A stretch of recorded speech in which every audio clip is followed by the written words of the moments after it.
Our next cat is a little bit younger at 3 years old. This is Razzledazzle. And like a lot of our cats, she came to us also as a stray.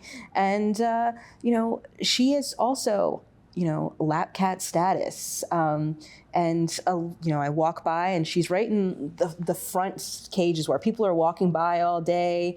And I'm going through and volunteers sitting there and she's just totally relaxed, sitting on laps, kind of antagonizing the cats around her. Like, hey, I'm over here on a lap and you're not. There's a mother-daughter team that kind of come in and they sit next to each other and they both have cats out on the lap. So I think, because she has been, close to those other cats and not necessarily in the cage, but on a lap, I think she would do well in a home with other cats. Initially, she was a little bit shyer, but the longer she's out on the cat floor, the more she's opening up and coming to the front, and you're not having to kind of coax her out. She's just ready to get attention, but not in that kind of like obnoxious, I'm constantly grabbing at you way.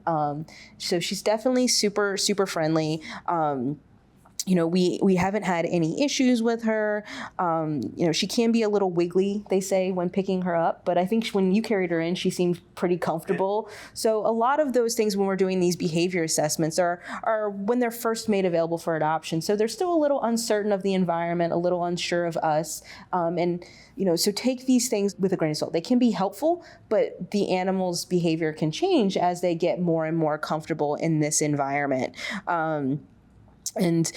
She's basically, your typical cat. She's curious, but she's also affectionate. She wants to hang out with you, but also she's like, actually, I need some time by myself. So she's like your normal cat, average cat. And she's also recommended for children of any age. So Razzledazzle was recently spayed here at the shelter, which also means she was given a tattoo. Why is that? That's right. So we spay and neuter all of the cats, dogs, and rabbits that come into our facility. And depending on the facility, some, all of the animals that get altered get tattooed. But here in our facility, we only do the females. And that is to give a permanent way to tell if the animals have been altered. When animals come in, we do shave them looking for spay scars or tattoos. And sometimes it can be very challenging to find those scars, especially if the animals were spayed at a very young age, like, the 10 to 12-week-old kittens that we do sometimes.